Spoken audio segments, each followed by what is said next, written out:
What's the most inaccurate thing your child was ever taught in school? So my 10-year-old son Alex came home one afternoon looking completely confused. He's usually bouncing off the walls about space and planets. The kid's been obsessed since he was 5. We've spent countless nights out in the backyard with his telescope, naming constellations, watching meteor showers. He even has a signed book from Chris Hadfield, the astronaut. He knows his space facts inside and out. But that day, Alex sat at the kitchen table and quietly said, "Mom, my teacher told me the Great Wall of China is visible from space, with the naked eye."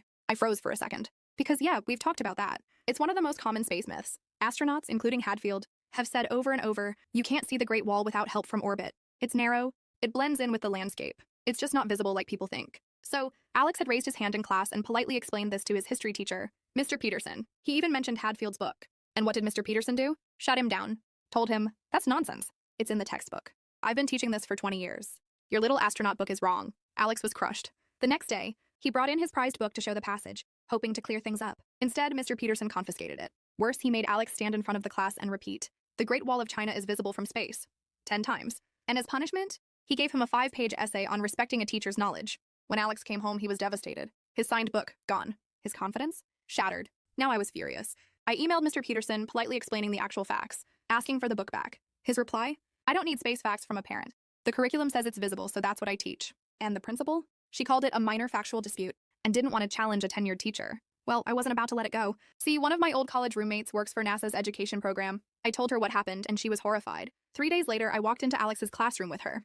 Dr. Sarah Chen, NASA education specialist. Mr. Peterson looked annoyed until I introduced her. Dr. Chen asked if she could speak to the class. And really, who's going to say no to NASA? She pulled up actual astronaut photos, videos, and quotes. She explained that contrary to popular belief, the Great Wall is extremely hard to see from space. Even astronauts need zoom lenses. What's actually visible? Cities at night, big dams, major farmland, but not the wall. One girl nervously raised her hand and said, but Mr. Peterson told us it's in the textbook. Dr. Chen smiled and explained how textbooks can have outdated information. Then she held up their book and showed the publication date, 1985. By now, Mr. Peterson was visibly squirming. Then came the best part. The principal walked in just as Dr. Chen mentioned Alex's confiscated book.